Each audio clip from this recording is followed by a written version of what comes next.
The banquet hall burst into applause as my father ended his speech with a smile. I owe it all to my sons. My daughter never had what it takes. Laughter. More clapping. My heart thudded.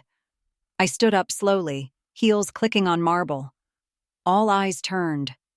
I walked to the stage, handed him a small wrapped box, leaned in, and whispered into the microphone, "From your biggest failure." Then I walked out, leaving a stunned silence behind me. He opened the box and screamed. If this gave you chills, hit subscribe for. It only gets more intense from here. Don't miss it. When I was 7, I won first place in my class spelling bee. I remember holding the gold ribbon in my tiny hands, my cheeks flushed with pride. I ran home, excited to show Dad.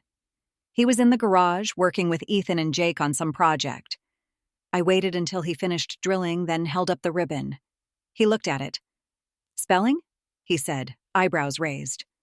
"That's cute. Now go inside and help your mom." Then he turned back to the boys, handing Ethan the power drill like I didn't exist. That was the first time I realized I was different. Not in the way that made you special, in the way that made you invisible.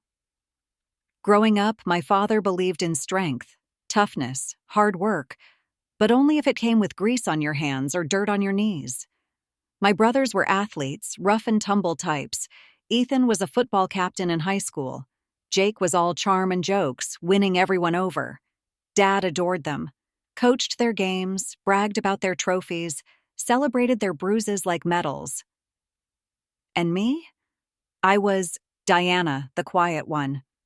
The one who preferred books over sports. The one who cried too easily. The one who wasn't built like a coal. He never said it outright at first, but I heard it in the way he spoke about the boys. "That's my blood," he'd say when Ethan made a touchdown.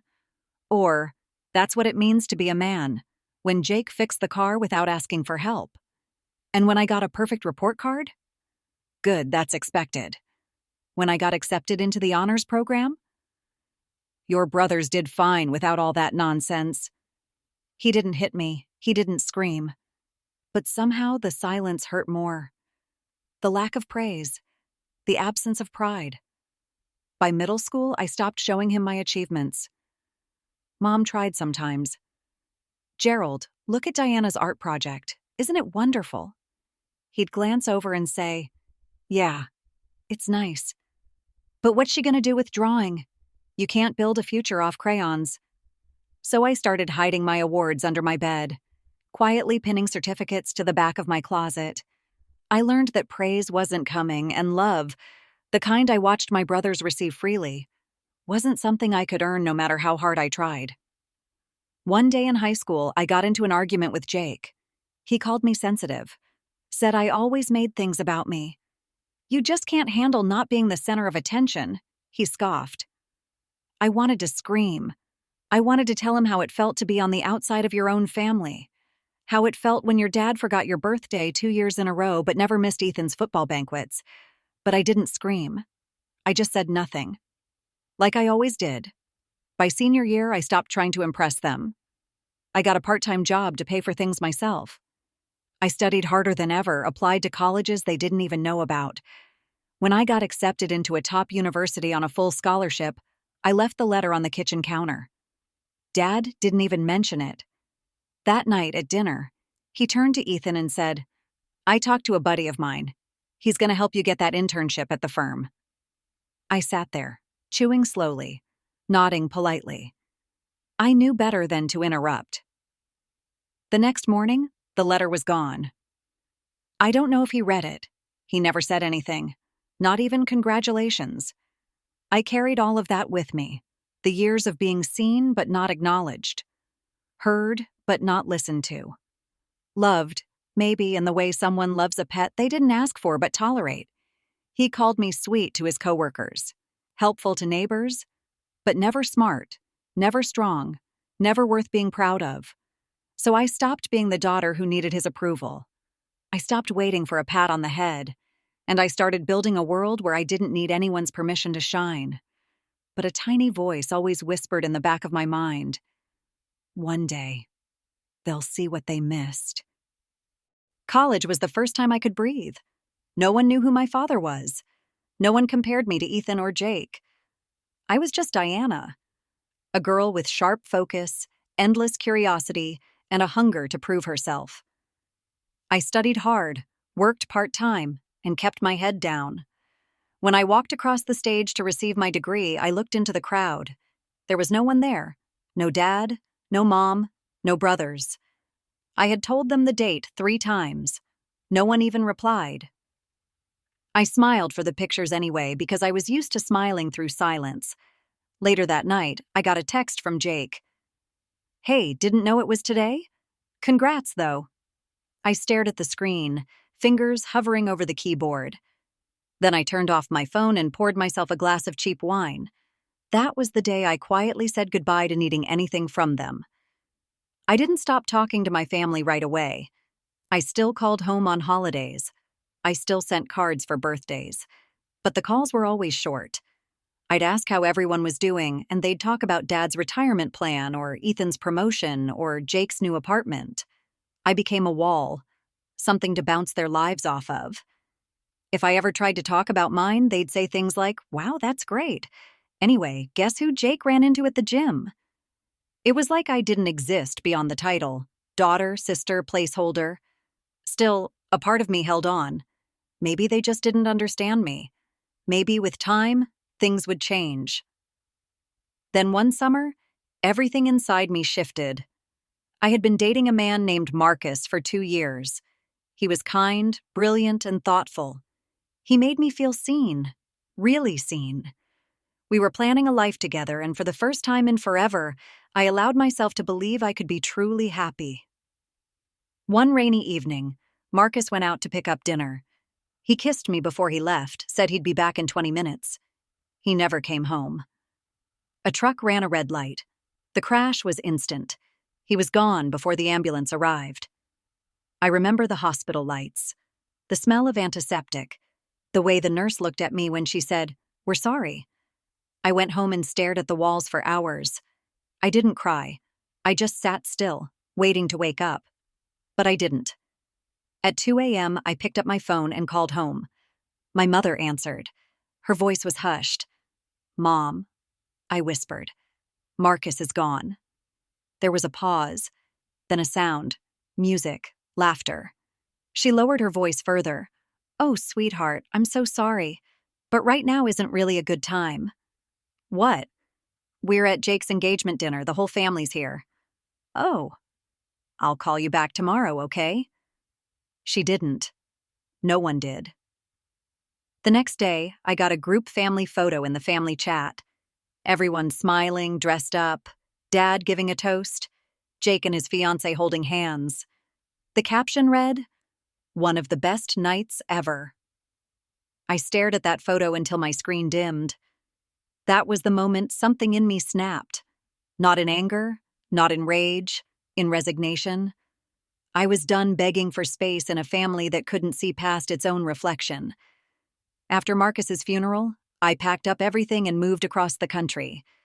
I didn't tell anyone. I changed my number. I stopped replying to messages. For the first time, I chose silence. But this silence wasn't empty. This silence was power, purpose, healing. I didn't disappear. I transformed. In the years that followed, I started something new. Something I built with my own hands, my own pain, my own brilliance. They didn't see it coming. They never saw me. But soon, they would. I used to think grief was loud, sobbing, screaming, breaking things. But after Marcus died, I learned that sometimes grief is just silent. It's making coffee for 2 even when there's only you. It's reaching for a hand that isn't there. It's hearing your own breath in a room that suddenly feels too big. I didn't tell anyone I moved. Not my mother, not Ethan, not even Jake. I deleted our group chat and blocked their numbers. At first, it felt like cutting off a limb. But as the days passed, it felt more like removing a tumor. The silence became comforting. I threw myself into work. I used the pain, the emptiness, the loss as fuel. I joined a startup as a strategist, and within 2 years, I was leading the entire department. While my brothers chased office promotions through dad's connections, I was building something on merit, quietly, but with purpose. Still, every now and then, I wondered if they noticed I was gone. They didn't. I found out through a cousin's social media that Jake got married.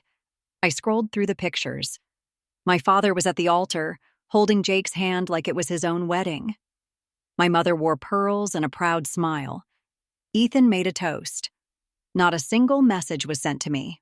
Not a single word.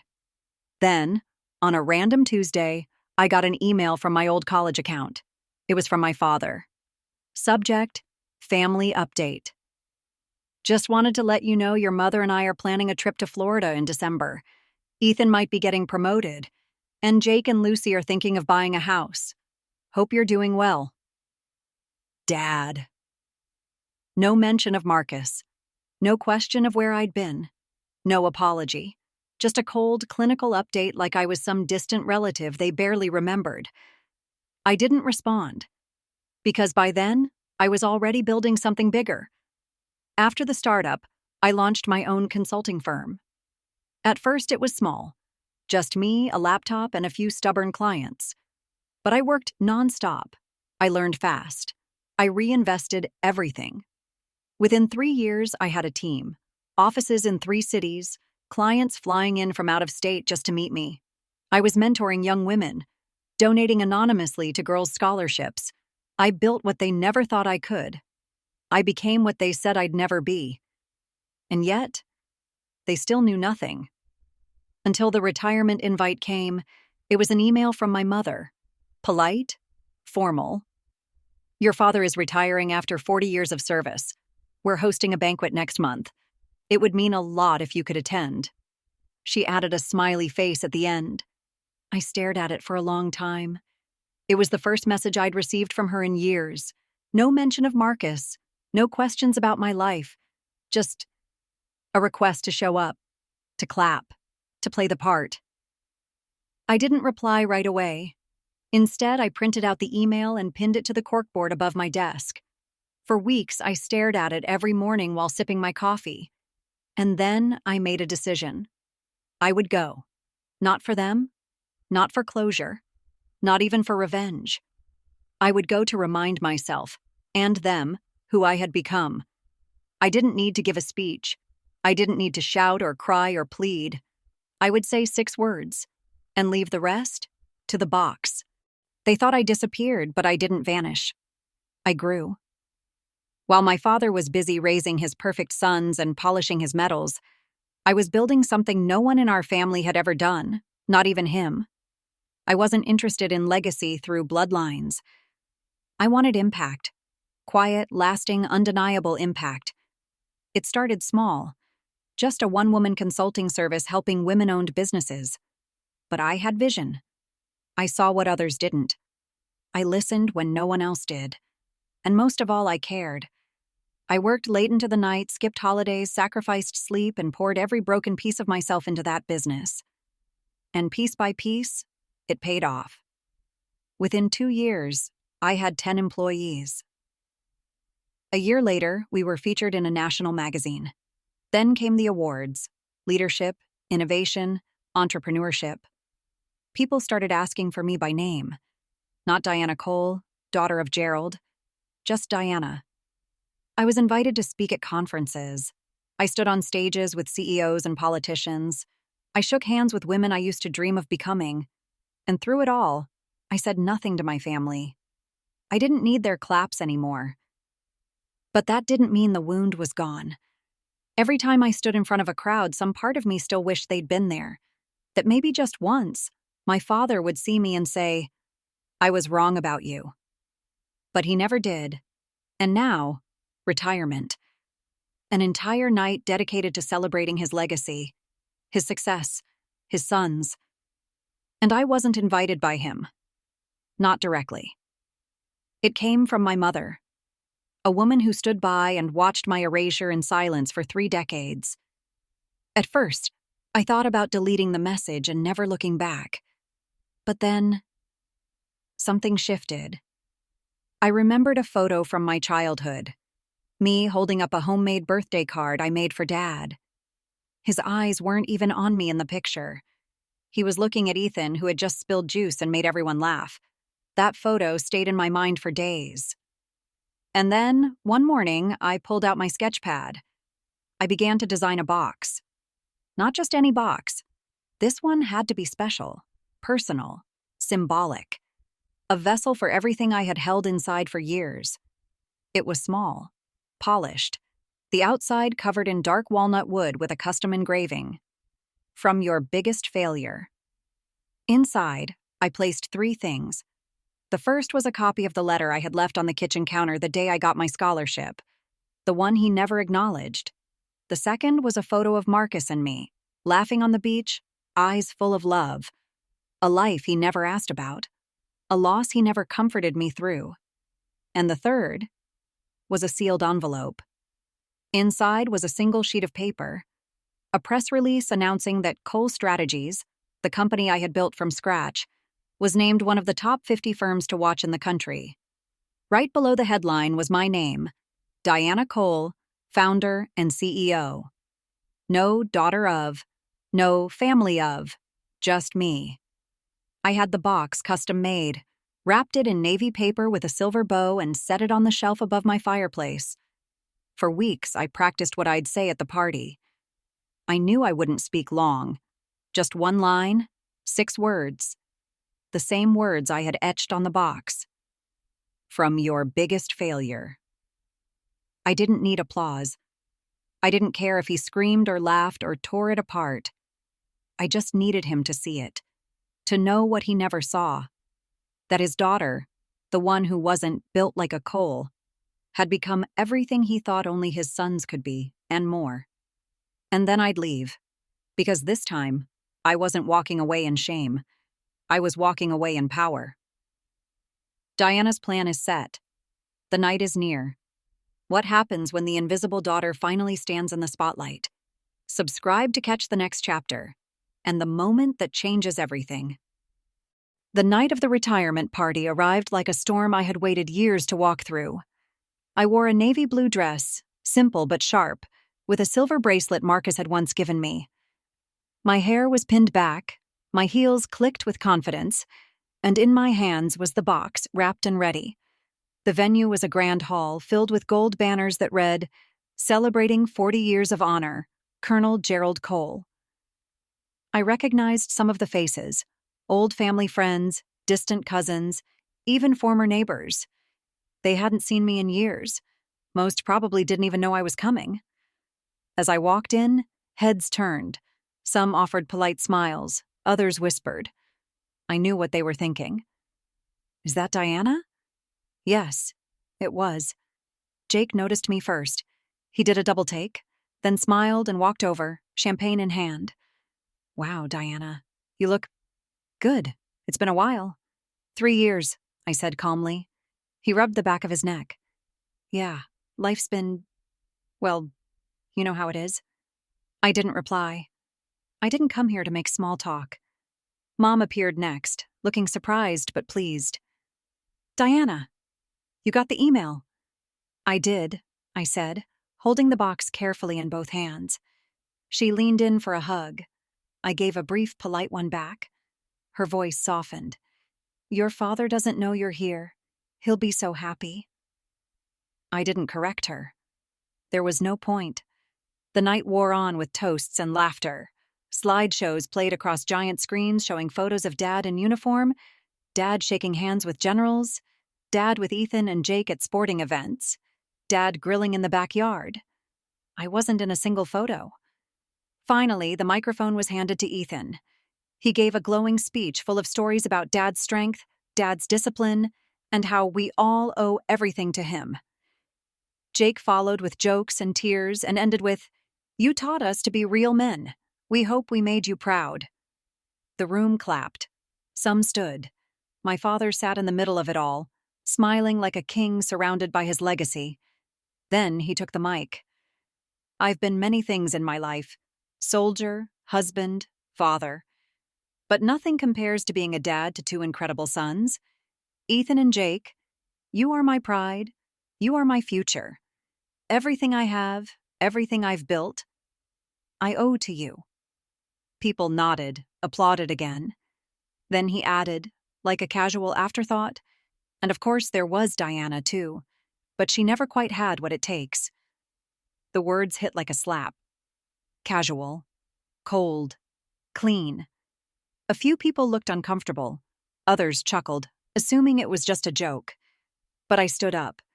The room quieted instantly. My heels echoed on the polished floor as I walked to the front. All eyes were on me. My father blinked. "Diana?" I didn't smile. I didn't cry. I stepped onto the stage, walked right up to him, and placed the box in his hands. Then I looked him straight in the eyes. "From your biggest failure."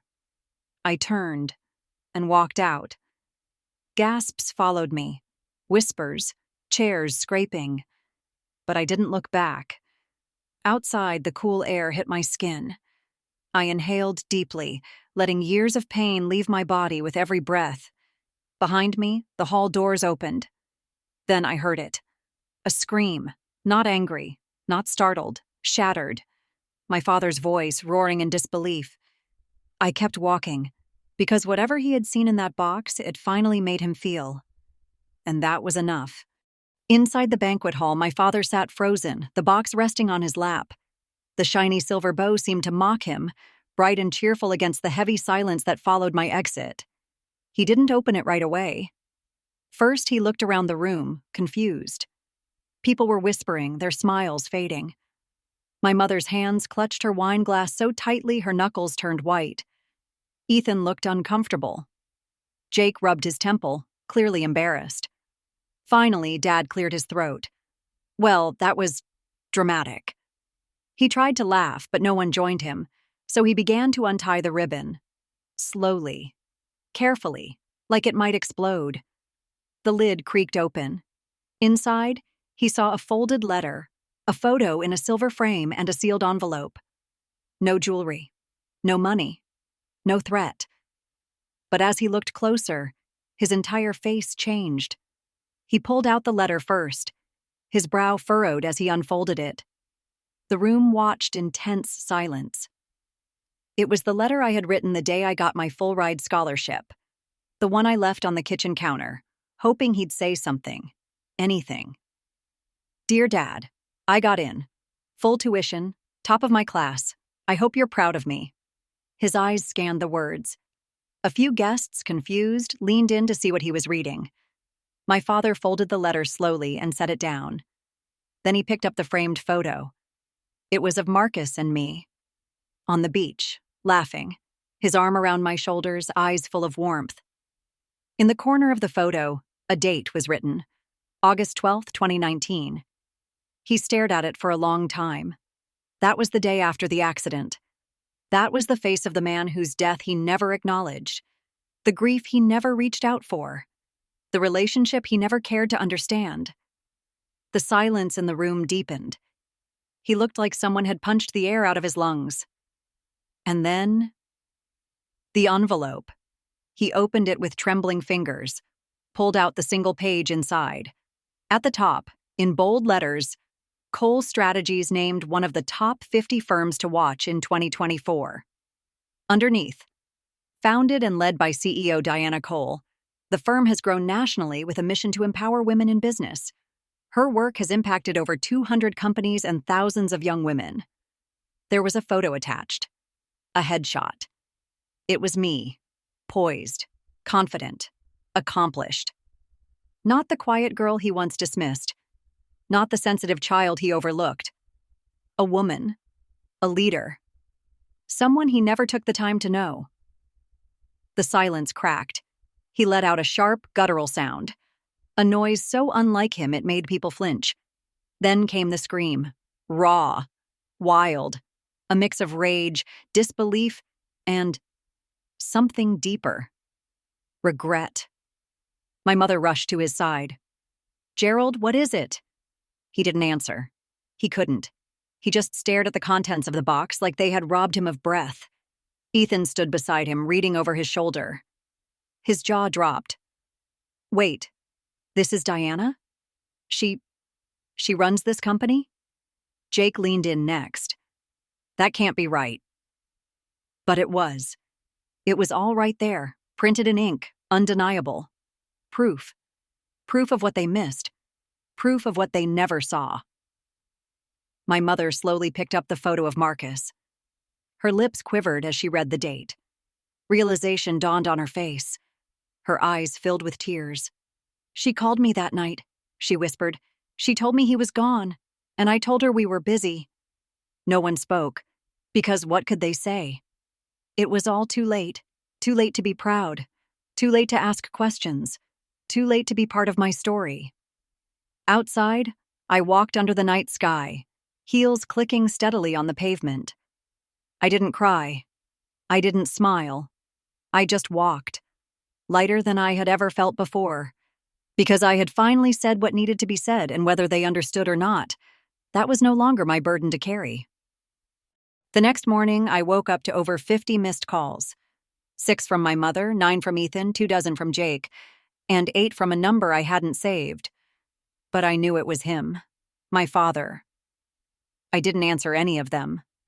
Instead, I got up, made coffee, and sat on the balcony of my apartment overlooking the city I had built a life in. Below, the streets were already moving, people chasing dreams like I once did. Dreams I was now living without them.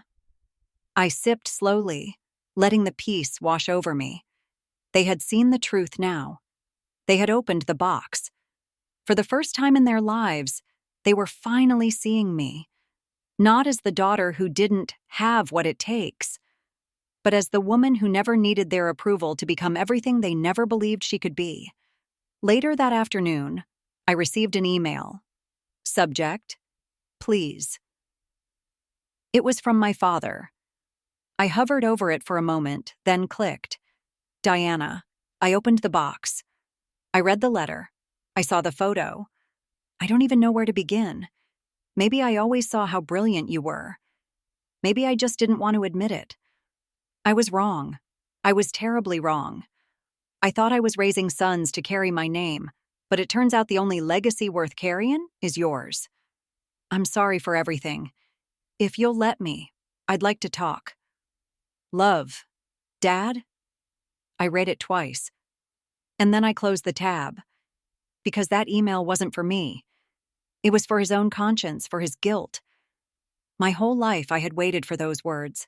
As a child, as a teen, even in the quiet corners of adulthood. But now, I didn't need them. I had already healed without them. What was inside the box was never meant to destroy him. It was a mirror, one he had avoided for too long. It showed him the daughter he ignored, the grief he let her face alone, and the woman she became anyway. He screamed not because the box hurt him. He screamed because it exposed him. I didn't respond to the email. I didn't call back. But I did one thing. I made a donation, anonymously, in his name to a scholarship fund for young girls in underserved communities. I requested that it be called the Daughters Who Were Told They Weren't Enough Fund. I included a note with one line: let them grow without needing permission. Then I signed it simply. Diana. That was my closure. Not in a conversation, not in an apology, but in a legacy of my own making. One that had nothing to do with his name and everything to do with the truth I had carried all along. Some people think revenge is loud, but sometimes it's silent. It's walking away when they finally realize what they lost. It's succeeding without the applause.